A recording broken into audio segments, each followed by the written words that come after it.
Robert, what did you say to the players after that? I gave him a big rap for effort. I thought it was, thought our physicality and our effort was really, really high. I was really proud of him for that. And I thought our smarts was really, really low. We got beaten a lot on, just on, so there's some tackling for the most part, fourth tackle in the first half was an issue, tackling. We fixed that up in the second half, and then we got beaten on short sides, numbers, and we got beaten on last play chaos as well. So it's hard to separate. You get beaten by 50 points and you're really disappointed. But I thought everybody, worked really, really hard for each other. But our smarts were at a really low standard, and we got found out many times. Smarts and chaos, D, that was where it was at. Your smarts an experience thing? Like, what do you put that down to? Yeah,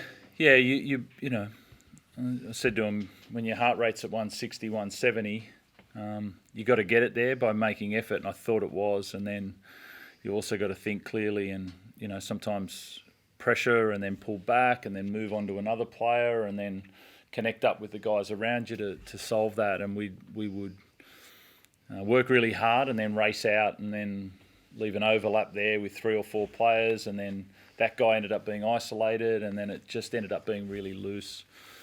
So you got to make sure you separate it. Like, really, guys work really hard for each other tonight. I saw that. So I was really proud of them for that. But then this is the NRL.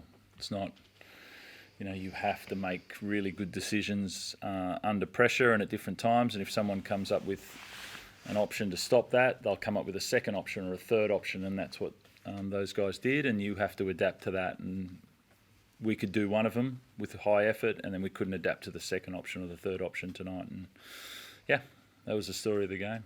Talk about the lack of experience. A new guy at the NRL, Robert Toyer. It only took him a few minutes to show what he can do. Sets up another try late in the game. Yep. I know it's still new and defensively he's getting used, but what did you make of his performance tonight? Yeah, I thought Rob and the other two debutants were outstanding. I think that showed Rob. I thought his ability to work, he really worked hard defensively, moved well, got in on tackles where most of them would run back. He set that up really well, and then when he touches the ball, some things happen. I'd like to double his touches. If we had more ball, if we could get more ball to him than what we did in a little bit of space, you can see that he's going to create some opportunities. Pretty ugly scenes early on with Victor. How is he? Yeah, he's concussed, and he's okay in the sheds there. But it's still, you don't want those things to happen. Like, it's pretty key to our team and the way that we run things, and to lose him quite early was tough. It's pretty scary. You're involved, obviously, Teddy. It felt quite deflating, like fast start, and then when he comes. Yeah, I think I got him right in the head, so that's probably I think it was on me. But I was really happy with how he started. There was a lot of energy. Our defence was on. Rads was steering the ship really well, and then obviously when he went down, we had a lot of inexperience on the bench, but I thought the boys went hard. But as Robbo said, we probably just got outplayed, outsmarted, and Payne Haas was and Paddy Carrigan were laying the platform for him, and then Reynolds and Hunt and Walsh took over. It was they just had a lot of time and space and momentum, so it was hard to stop after that. But I was really happy with how we started. I thought we were on top for a period, and then we just let it get away from us by the end. Trent, just on Victor, it's simply a concussion. It's not any kind of bone stuff, because he got it right flush on the face. Yeah, not that I know of. No, I think it's just pure concussion. And Gus with his late shot on Ben Hunt, do you think he's got anything to worry about there? No, I don't think there was. I think it was late penalty. Around the chest. Shouldn't have happened, but I don't think there's. Yeah, not that I saw anyway. How worried are you, Robbo? Like, obviously with the 50-point stat, a lot will be made of it. History there to be broken. Is it just round one?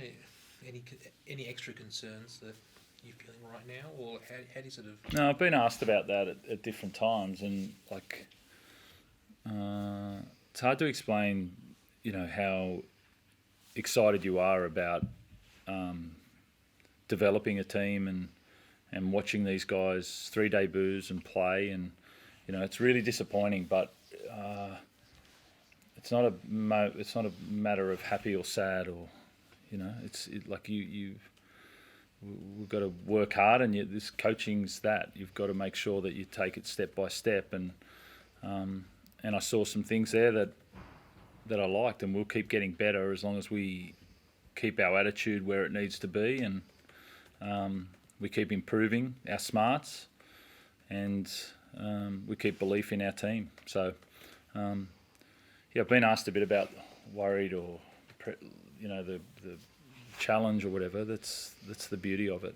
Let's go. I remember in 2016, like you spoke quite similar sentiment. What excites you the most about that challenge? There's lots of different modes of coaching, and I've enjoyed it since we walked back in November. To work with these guys is a privilege, and it's just it's the building blocks of a team every single year is really exciting, and there's no different. You look at 50 odd points, and people are looking for happy, sad, angry, excited. That's not how it works. That's not how the process works. So, we'll get back in and review it and continue to get better. Are you expecting that back next week? No. What is the issue there? He had an operation. We've had a couple of guys in hospital over the last couple of days in the forward pack, which has been really tough, outside of footy issues. So, we're missing those guys for a few weeks. But he's on the mend. They're both on the mend. Thanks, everyone. Thank you. Thanks.